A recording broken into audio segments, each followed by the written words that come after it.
नमस्कार भाइयों, मैं डॉक्टर चंद्रभान सिंह अयोध्या वासी आपकी सेवा में एक जानकारी लेके आया हूँ। बहुत उपयोगी है। वो है हमारी माताओं बहनों में मासिक धर्म आने का, क्योंकि काफ़ी ये अपने समय पर महीने में एक बार, किसी किसी को महीने में 2 बार मासिक धर्म आता ही आता है। अब बात यह है कि मासिक धर्म आने पर क्या स्त्रियां अपवित्र हो जाती हैं, इस पर मैंने विचार किया, काफ़ी लोगों से बातचीत की, तो ये बात आई सामने कि ज़रूर, और जब मासिक धर्म आ रहा हो तो उस टाइम पर स्त्रियों को, वैसे तो कोई भी ऐसा काम नहीं करना चाहिए जिसमें कोई चीज़ अपवित्र हो जाए। जैसे हम पूजा पाठ की ही बात करते हैं, मंदिर में साफ़ सफाई कितनी भी कर लो, लेकिन अगर जिस स्त्री को पीरियड आ रहा है वो अपवित्र है। अगर वो मंदिर में पूजा पाठ करने जा रही है तो वो मंदिर भी अपवित्र माना जाता है, इसलिए मंदिर में नहीं जाना चाहिए। अब रसोई में खाना बनाने की बात आती है तो रसोई में भी बचाव करना चाहिए, क्योंकि ऑलरेडी वो अपवित्र हो चुकी है। महीना आ रहा है ना, मासिक आ रहा है ना, जिसको हम इंग्लिश में पीरियड बोलते हैं, पीरियड आ रहा है। तो अब कुछ लोग बोलते हैं कि ये तो एक प्रकृति की देन है और इसमें अपवित्रता कैसा, हम मानते हैं, लेकिन बहुत कुछ देना है। एक प्रकृति देन तो हम लोग लैट्रिन भी चले जाते हैं तो उसके बाद भी हाथ धोते हैं, कपड़े बदलते हैं, नहाते हैं, तभी कोई पवित्र काम करते हैं ना। लैट्रिन जा कर के तुरंत कोई मंदिर में नहीं चला जाता है, वो भी एक प्राकृतिक काम है। तो ये चीज़ हमने देखा कि जो पीरियड्स हैं, जो मासिक धर्म आता है स्त्रियों को, यानी वेद पुराण में लिखा गया है, वेद पुराणों में भी लिखा गया है, बड़े बड़े संतों ने लिखा है, उच्च कोटि के विद्वानों ने लिखा है कि जिन स्त्रियों को पीरियड्स आते हैं या आ रहे हैं अभी, उनको कोई भी शुभ काम में हाथ नहीं लगाना चाहिए। जैसे कि खाना बनाना हो गया, मंदिर में पूजा पाठ हो गया, और यहाँ तक कहा गया है कि जो स्त्री को महीना आ रहा है, मासिक धर्म आ रहा है, उसको किसी को प्रणाम तक नहीं करना चाहिए, घर से बाहर नहीं निकलना चाहिए। तो अब बात ये होती है कि आखिर हुआ क्या है। आज के ज़माना तो है ही नहीं, आज तो लोग मानते ही नहीं इन चीज़ों को। स्मार्ट लोग हैं, स्मार्ट लेडीज हैं, वो इन सब चीज़ों को नहीं मानते। लेकिन अब चूँकि विद्वानों ने कहा है, शास्त्रों में इसका वर्णन है कि ये बहुत ही गंदी चीज़ है, और इसके आने के समय में स्त्रियों को काफ़ी कुछ चीज़ों से बचना चाहिए, और यहाँ तक कहा गया है कि भोजन भी नहीं बनाना चाहिए। और मैं ये देखता हूँ कि चूँकि समय तो काफ़ी आधुनिक हो गया है, लोग मानते ही नहीं, लेकिन घर घर में कलह कलेश का एक कारण ये भी हो सकता है, क्योंकि गंदगी है ना, ये गंदगी है। और गंदगी क्या है, वातावरण को गंदा करती है। जब मेरे मन में ये बात उठ के आ रही है, जो मेरे मन में बात उठ के आ रही है, इसलिए मैं अपने मन की उपज, जो आदमी का एक अनुभव है, अपने मन की बात हम आपसे कर रहे हैं। तो मैं ये कहता हूँ कि अगर ऐसी स्थिति आ गई है, किसी बहन बेटी को एमसी आ रही है, तो 2 दिन 4 दिन के लिए अगर वो छुट्टी ले लें, रसोई में न जाएं, क्या बुरा है? पतिदेव कहते हैं मैं तो अकेला हूँ। अरे भैया तुम खुद बना खा लो, कोई ज़रूरी है अवित्रता से बना हुआ भोजन करो? क्योंकि अपवित्र भोजन हमें अपवित्र करेगा।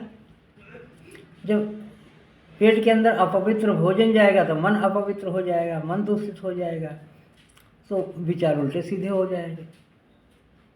जो मेरे मन में बात आ रही है कि जब विचार ही उल्टे सीधे हो गए तो कलह कलेश बढ़नी ही बढ़नी है। तो मेरा तो मन करता है कि अगर कलह कलेश से बचना है, जैसे हम घर के अंदर साफ़ सफाई करते हैं, पूरा साफ़ सफाई किया, इत्र छिड़क दिया, रूम फ्रेशर लगा दिया, उसका माहौल कुछ और होता है। ऐसे ही हमें ये, अगर हम इस चीज़ से बच रहे हैं या खुद हमने बना खा लिया, तो कम से कम एक गंदगी से तो बच गए ना। क्योंकि 1 महीने का इकट्ठा हुआ ब्लड, रक्त, 1 महीने के बाद वो डिस्चार्ज होता है, तो कितना गंदा होता है, कितना बदबू आता है। आप किसी रजस्वला स्त्री के पास बैठ के देखो, कितना बदबू आता है। अब वो बात अलग है कि वो स्त्री बहुत सुंदर है, बड़े अच्छे कपड़े पहने हुए हैं, तो उसने काफ़ी उसको दबाने की कोशिश कर रही है, उसकी बदबू बाहर नहीं आ रही है, मानते हैं, पैड पूड लगा रखा है। आजकल तो बड़े बड़े आधुनिक चीज़ें निकल गई हैं, पता नहीं लगता, लेकिन वो है तो। अब कोई पैंट पहना हुआ है, अच्छे कपड़े पहना हुआ, लैट्रिन करके बैठा है, एक हंसने की बात भी है और समझने की बात भी है। तो क्या वो पवित्र माना जाएगा? नहीं। वो तो आदमी समझ रहा है ना कि यार हमने लैट्रिन कर रखा है पैंट के अंदर, तो अगर वो किसी को बना के खिला दे तो क्या होगा? अपवित्रता ही फैल जाएगी। इसी तरह से ये भी है, एक लैट्रिन जैसी एक गंदगी है, उससे कम इसके अंदर गंदगी नहीं है। तो जो मेरा मन करता है, अब जो मैंने लोगों से बातचीत की, अच्छे अच्छे पंडितों से बात की, अच्छे अच्छे ज्योतिषियों से भी हमने बात की इस पॉइंट पर, सारे लोगों को तर्क दिया, सारे लोगों ने हमको तर्क दिया, समझाया, और उन सब की बातों को सुन के समझ के तब मैंने ये बात डाली। क्योंकि मेरा विचार है कि हमें अक्सर देखता हूँ कि घर के अंदर कलह कलेश की स्थितियाँ होती हैं, तो उसमें एक कारण ये भी हो सकता है जो मेरे मन में आ रहा है। तो हम क्यों नहीं इसको बचाएं, सावधानी रखें, क्यों ना हम बचाएं? 3 दिन के 4 दिन के बाद जब स्त्री इससे मासिक धर्म से छुटकारा हो जाए तो नहा धो के सब काम करे, पवित्रता से काम करे। क्योंकि हमारे जीवन में, हम लोगों के जीवन में कलह कलेश की स्थिति, काम का न बनना, काम का अशुभ हो जाना, ये एक अपवित्रता भी है। हम लोग ऐसे भी मामले मैंने देखा है, काफ़ी लोग बाहर से आते हैं, आधुनिक विचारधारा के हैं, और खाना खाने बैठ जाते हैं, जूता पहन के ही बैठ जाते हैं। जिस जूते को सुबह पहना, दिन भर उन्होंने ड्यूटी किया ऑफिस में, फैक्ट्री में, जहाँ भी, और वो आते हैं, हमने देखा है कि बिस्तर के ऊपर बैठ के जूता भी पहने हुए खाना खा लेते हैं। अभी क्या है? अभी कितनी गंदी मानसिकता है। जूता तो लोग कमरे के बाहर उतारते हैं, कमरे के बाहर तो क्या, हमने देखा कि बिल्कुल दलान के बाहर उतार देते हैं लोग जो अच्छे विचार वाले हैं। और यही स्थिति आ गई है, लोग जूता पहन के भोजन कर रहे हैं, आते हैं बाहर से, हाथ नहीं धोते हैं, हाथ नहीं धोया, खाना खाने बैठ गए। तो ये गंदी मानसिकता है, गंदी मानसिकता है। कितने लोग तो मैं बात करूं, एक एक दिन 2 दिन नहाते ही नहीं। क्या किया, वॉश बेसिन में गए और साबुन से मुंह धो लिया, हल्का से क्रीम लगा लिया, बाल सेट कर लिया, बस, नहाते ही नहीं। ये क्या है? तो अपवित्रता जो है बड़ा नुकसान करती है। मैं इसीलिए एक सचेत कराना चाहता हूँ,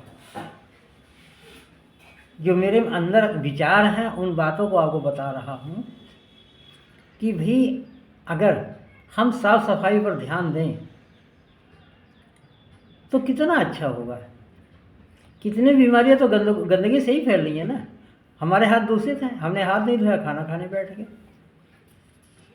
नहाया नहीं एक दिन 2 दिन, उस शरीर के अंदर गंदगी फैल गई, उससे भी लोग बीमार हो रहे हैं। तरह तरह के चर्म रोग हो रहे हैं, एलर्जी हो रही है। तो लोग परेशान रहते हैं, डॉक्टर के पास जा रहे हैं, यहाँ जा रहे हैं, वहाँ जा रहे हैं, लेकिन अपने दिनचर्या में सफाई का ध्यान नहीं रख रहे। बातें तो कई हैं, हर आदमी को सफाई पर ध्यान देना चाहिए, पवित्रता पर ध्यान देना चाहिए। अगर नहीं दे रहे हैं तो उसी का कारण है घर में कलह कलेश, परेशानी, गरीबी, दरिद्रता, आपसी वैमनस्य, आपसी तकरार।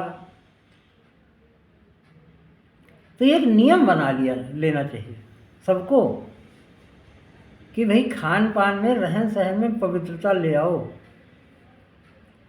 जैसे भी बने पवित्रता ले आओ। अपवित्रता से जीवन नरक में बनता है, शरीर बीमार युक्त हो जाएगा, घर के अंदर रौनक नहीं रहेगी। आजकल घरों को देख लो, काट खाने को दौड़ रहा है, परिवार में एक दूसरे के लोग काट खाने को दौड़ रहे हैं। क्यों? मेन बात तो अपवित्रता का ही। मन के अंदर भाव अच्छे नहीं, भाव अच्छे होंगे कहाँ से?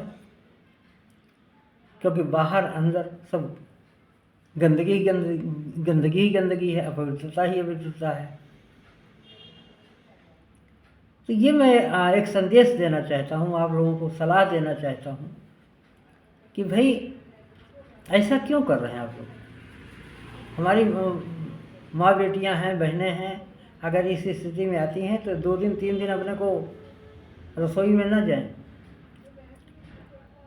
मंदिर में न जाएं, बचाएं, किसी को न छुएं, अपने कमरे में रहें, साफ सफाई से रहें, सावधानी से रहें। कुछ ज़रूरी है? मैं तो यही कहूँगा। बाकी अगर आप लोगों को अच्छा नहीं लगा या अच्छा लगा तो कमेंट में ज़रूर करिए। मैं अपने मन के भाव रख रहा हूँ, अपने विचार रख रहा हूँ, जो मेरे अंदर बात उठ रही है कि अगर हमारे बहन भाई इस पर ध्यान दें तो कितना अच्छा हो। घर का माहौल बनेगा, घर का माहौल बदल जाएगा, घर का माहौल अच्छा बन जाएगा, घर में प्रेम का वातावरण बनेगा। कि बनाना ज़रूरी है ना। अगर हम लोग सावधान होंगे तभी बनेगा। हमेशा सफाई का ध्यान रखिए। क्या शरीर की सफाई है, क्या कपड़े की सफाई है, क्या घर की सफाई है, क्या पेट की सफाई है। उल्टा सीधा खाना मत खाओ। उल्टे सीधे खाने खा के भी हम लोग बीमार हो रहे हैं। गंदी चीज़ें हैं, बाजारू चीज़ें छोड़ दीजिए, क्या फ़ायदा होगा। बहुत छोटी छोटी बातें हैं जो मैं आपको बता रहा हूँ, सबके लिए बहुत फ़ायदेमंद है। बस मेरी हाथ जोड़ के विनती है, हाथ जोड़ के आप सभी लोग ध्यान दीजिए सफाई पर। और हमारी वीडियो अगर पसंद आ रही तो कमेंट कर दीजिए। कमेंट में ज़रूर लिखिए आपको अच्छा लगा कि नहीं अच्छा लगा, अब हमें क्या बोलना चाहिए, क्या लिखना चाहिए, किस टॉपिक पर आप और वीडियो देखना चाहते हैं। हम आपके भाई हैं, आप हमें सजेस्ट करो, सलाह दो, तो हम और सुधार करेंगे और नई नई चीज़ें लेके आएंगे। मेरा नाम डॉक्टर चंद्रभान सिंह अयोध्या वासी है। मैं अयोध्या जी का रहने वाला हूँ। शांत कुंज आश्रम हरिद्वार से हमने दीक्षा भी ली है, ट्रेनिंग भी ली है, और वहाँ पर खान पान, रहन सहन, आचार विचार, योगा, ध्यान, काफ़ी कुछ चीज़ों को हमने सीखा है, समझा है। तो हम अपने बहन भाइयों में अपनी बातों को रखना चाहते हैं तो रख रहे हैं। मैं कोई विद्वान पंडित नहीं हूँ, लेकिन जो मन के अंदर आ रहा है वो हम अपने भाइयों बहनों के बीच में रख रहा हूँ। आशा है कि आप लोगों को अच्छा लग रहा है, और अच्छा नहीं भी लग रहा है तो हमें कमेंट करके ज़रूर बताना क्या नहीं अच्छा लगा, और अच्छा लगे तो इसको अपने जीवन में अप्लाई ज़रूर करना। अगर अप्लाई नहीं करोगे तो मेरे वीडियो बनाने का फ़ायदा ही क्या। अगर आपने अप्लाई किया तो मैं धन्य, अपने को धन्य महसूस करूँगा। सो भाइयों, आपने लास्ट तक वीडियो देखा तो बहुत बहुत धन्यवाद। जय जय श्री सीताराम।